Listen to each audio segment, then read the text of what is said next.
நாங்க இருக்கிற வரைக்கும் நாங்க சொல்றதா இங்க சட்டம்.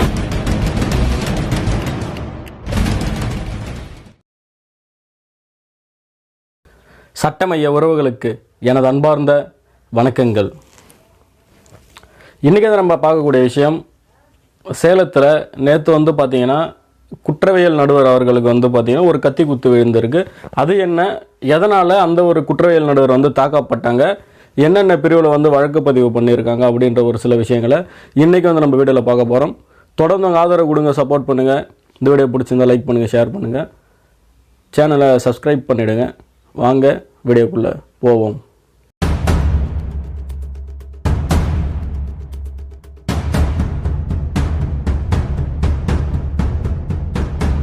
சேலத்தில் நேற்று பார்த்தோம்னா கரெக்டாக காலையில் ஒரு 10:25 மணி அளவில் ஜட்ஜோட சேம்பரில் ஒரு சவுண்டு கேட்குது. JM4 அந்த சேம்பரில் பார்த்திங்கன்னா சவுண்டு கேட்குது அப்படின்னு சொல்கிறாங்க. என்னடா அது சத்தமாக சவுண்டு கேட்குது அப்படின்னு சொல்லிட்டு காவல்துறை போய் பார்க்குறாங்க.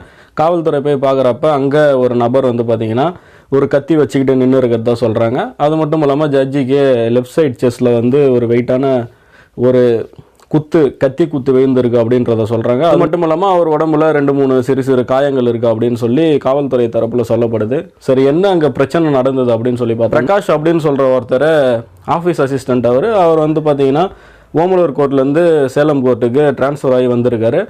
அவருக்கு தொடர்ச்சியாக ட்ரான்ஸ்ஃபர் போட்டுகிட்டே இருக்கிறாங்க அப்படின்றதுனால அவர்கிட்ட போய் கேட்டுருக்காரு. ஜட்ஜிக்கிட்ட இது மாதிரி எனக்கு ட்ரான்ஸ்ஃபர் போட்டிங்க அப்படின்னு சொல்லி கேட்டுக்கிறாங்க. அவர் இல்லைப்பா, நான் ட்ரான்ஸ்ஃபர் போடலை, உன்னை போட்டது PDJ பிரின்சிபல் டிஸ்ட்ரிக்ட் ஜட்ஜி தான் போட்டார், அவரை போய் கேளுங்க அப்படின்னு சொல்லியிருக்காங்க. இதான் நடந்ததாக காவல்துறை தரப்பில் சொல்லப்படுது. கோவம் அந்த பிரகாஷ் அப்படின்றவர் ஜட்ஜை கத்தியால் குத்தத்தை காவல்துறை தரப்பில் சொல்கிறாங்க.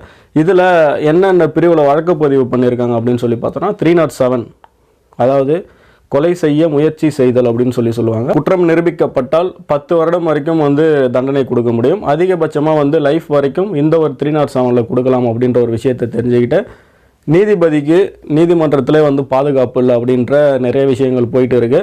எடுத்துக்காட்டுக்கு உத்தரகாண்டில் ஒரு ஜட்ஜை பார்த்திங்கன்னா காரை விட்டு கொலை செய்த சம்பவம் கூட கொஞ்சம் நாட்களுக்கு முன்னாடி நடந்திருந்தது.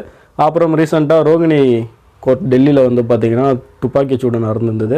இது மாதிரிலாம் இப்போது ஜட்ஜஸுக்கு பாதுகாப்பு இல்லை இந்தியாவில் அப்படின்ற மாதிரி இது எல்லா வழக்குகளையும் சேர்த்து கண்டிப்பாக மறுபடியும் உச்சநீதிமன்றத்தில் இதற்கான ஒரு கேள்விகள் எழுப்பப்படும் அப்படின்ற மாதிரி நம்மளோட வட்டாரங்களில் சொல்லிகிட்டு இருக்காங்க. தொடர்ந்து ஆதரவு கொடுங்க, சப்போர்ட் பண்ணுங்கள். இந்த வீடியோ பிடிச்சிருந்தா மறக்காமல் 4 பேருக்கு ஷேர் பண்ணுங்கள். இன்னொரு வீடியோவில் சந்திக்கிறேன். நன்றி, வணக்கங்கள்.